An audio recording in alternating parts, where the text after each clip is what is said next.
دا ویډیو د ټول لپاره لازم ده چې پوره وګورئ. که ویډیو پوره ونه کتل نو ستاسو وخت چې دی دا به ضایع کېږي. که تاسو ځان له شناختي کارت جوړوئ یا په بل ځای کې تاسو ځان له اکاونټ جوړوئ نو ستاسو هغه ټایم چې دی هسې به ضایع کېږي او ستاسو هغه کار چې دی دا به نه کېږي.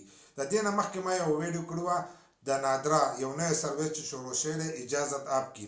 لکه ستاسو د اجازت نه بغیر چې دی ستاسو ډیټا چې ده دا نشي شیر کېدی. لکه اوس تاسو شناختي کارت جوړوئ یا بل ځای کې ستاسو د شناختي کارت معلومات ستاسو نه غواړي نو ستاسو موبایل ته به یو کوډ راځي.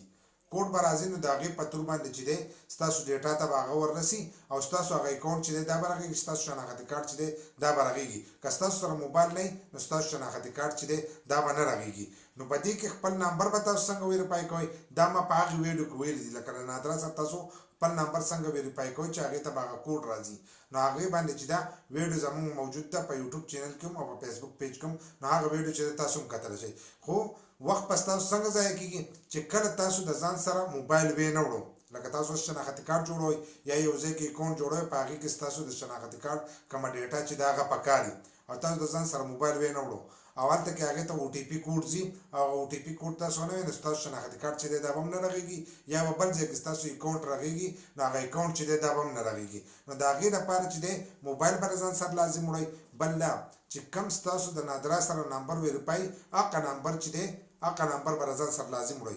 بل لا چې نمبر تاسو ورکوئ چې هغه نمبر ستاسو په نوم باندې که ستاسو په نوم باندې هغه نمبر نه نو بیا هلته کې چې دی هم به پیدا نه کړي. که بل کس په تاسو پسې نمبر بند کړو نو بیا به دوباره ویریفای کوئ یا تاسو یو ځای کې څه کار کوئ نو بیا به ستاسو هغه کار چې دی دا به نه کېږي. نو هر کله چې شناختي کارت جوړېدلو ځئ یا بل داسې ځای ته ځئ چې هلته کې د نادرا ډیټا ستاسو پکار وي لکه د شناختي کارت ډیټا نو موبایل به د ځان سره لازم وړئ. ځکه نن یو کس دغه شانته لاړو شناختي کارت یې رغوو نو هغه ته هلته کې وویل چې موبایل نمبر راوړه نو هلته کې هغه لا ټول کار وکړو خو د موبایل نه چې دی نو په غیر یې هغه کار چې دی نه کېدو. نو موبایل چې دی هغې وړو هغې ته چې او ټي پي کوډ راغی نو د هغې نه وروسته چې دی د هغه هغه شناختي کارت چې دی هغه به جوړېږي. دغه شانتې که تاسو د بینک اکاونټ هر ځای کې چې تاسو اکاونټ جوړوئ نو ستاسو ډیټا چې دی ډیټا ته چې دی په دغې او ټي پي کوډ باندې چې دی په دغې باندې به هغه کس وررسي. نو دا ویډیو مې درته ځکه وه چې لازم یې وګورئ.